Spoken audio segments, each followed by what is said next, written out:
pour le chemin étroit, pour le comportement, pour notre cœur devant Dieu. Je vais prendre un exemple tout simple, mais je pense que tous les chrétiens connaissent. On a tous passé par un exemple peut-être très différent.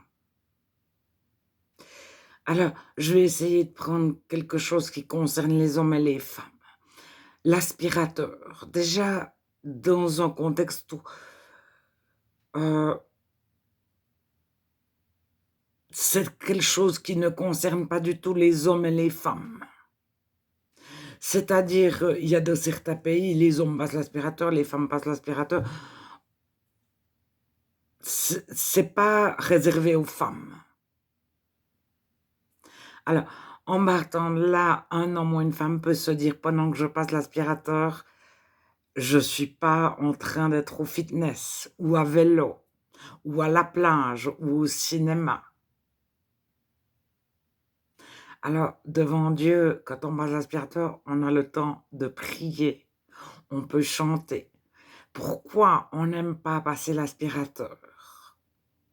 Parce que d'autres ont une femme de ménage ou un homme de ménage qui passe l'aspirateur. Et moi, en tant que passer l'aspirateur, ça fait moins bien vis-à-vis des autres. Et Dieu nous met le doigt, ça, c'est pas les autres, c'est moins bien vis-à-vis de telle personne duquel j'aimerais avoir un avis favorable. Si tel ami, tel frère, telle sœur, tel voisin me voyait passer l'aspirateur, je me sens dévaluée parce que j'ai entendu une remarque et peut-être une remarque pas du tout sur l'aspirateur, mais sur remplir le lave-vaisselle. Mais la remarque que j'ai, le regard de mépris que j'ai reçu lorsque je remplissais mon lave-vaisselle, je l'ai transposé à mon aspirateur et Dieu nous montre et il nous guérit et il nous montre pourquoi on fait les choses, pour plaire aux autres, pour ne pas avoir l'air idiot devant les autres, pour ne pas être méprisé. Alors, moi, comme je suis un grand avocat, je peux passer l'aspirateur. J'ai beaucoup d'amis ou une grande avocate, j'ai beaucoup d'amis, j'ai un grand jardin, une grande maison, de nombreux enfants. Alors, je place mon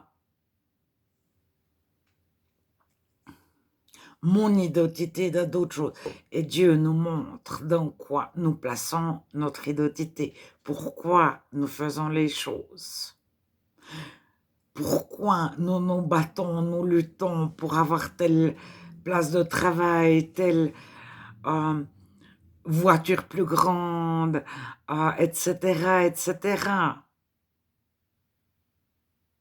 Qu'est-ce qui fait qu'on désire une autre voiture? Ou qu'est-ce qui fait qu'on a choisi notre voiture?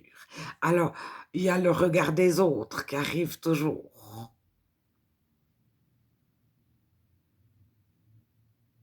à un endroit ou à un autre.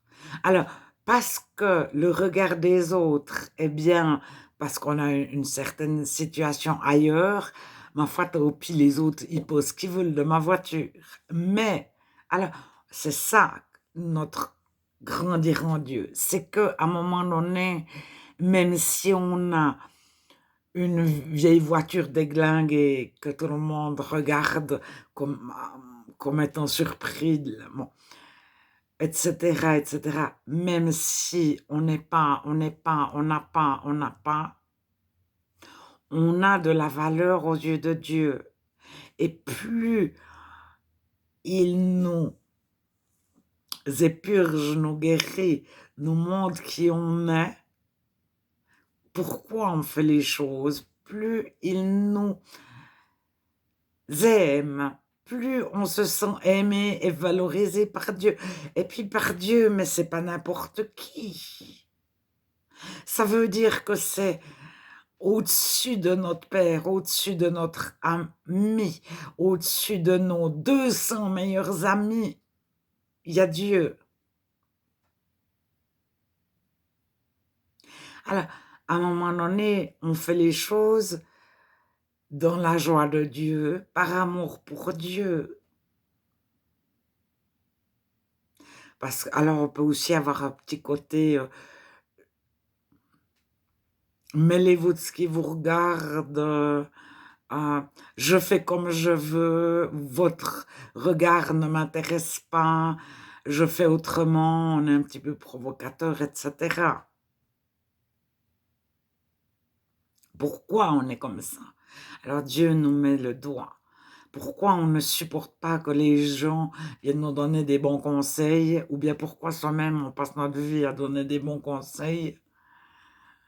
D'où ça nous vient? Alors Dieu met en lumière nos réactions, nos actions, quelle en est la racine. Alors après, si je reprends mon exemple d'aspirateur, un homme, il peut se dire: «Ah, si mon père ou mon grand-père me voyait passer l'aspirateur,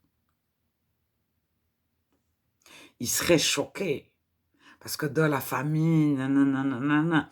Ou bien si mon voisin, mon patron, ou bien si mon client me voyait passer l'aspirateur, et cetera, et cetera. Et puis une femme se dira la même chose. Alors, de certains pays, presque personne n'a de femme de ménage, de serviteur, et cetera. De d'autres pays, sitôt qu'on a un petit peu d'argent, on aura une femme de ménage avant d'avoir une voiture.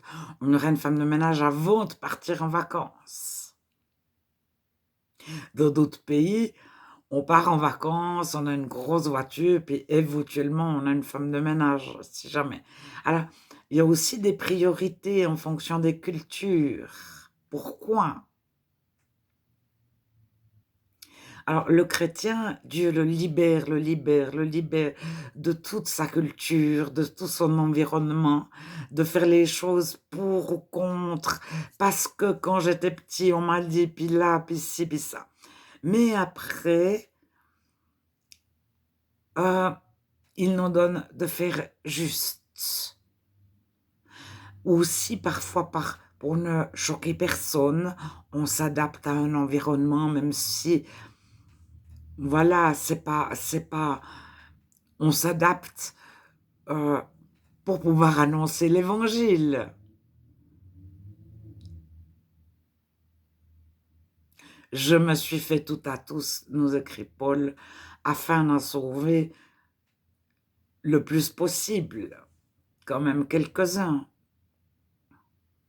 Donc une fois qu'on n'a plus aucun on regarde dans une certaine culture, dans un certain pays, par rapport à nos voisins, nos parents, nos amis, nos collègues de travail. Qu'est-ce qui pourrait les empêcher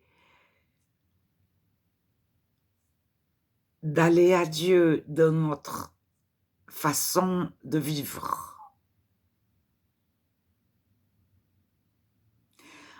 Alors il y a ça et puis il y a Dieu, qu'est-ce que tu aimes? Qu'est-ce qui te fait plaisir? Alors Dieu, il aime nous voir heureux et il aime qu'on ait conscience de qui il est, de sa puissance, de sa grandeur, de sa bonté, de sa bienveillance, qu'on ait conscience qu'il est là, qui nous voit, qui nous connaît, qui nous aime.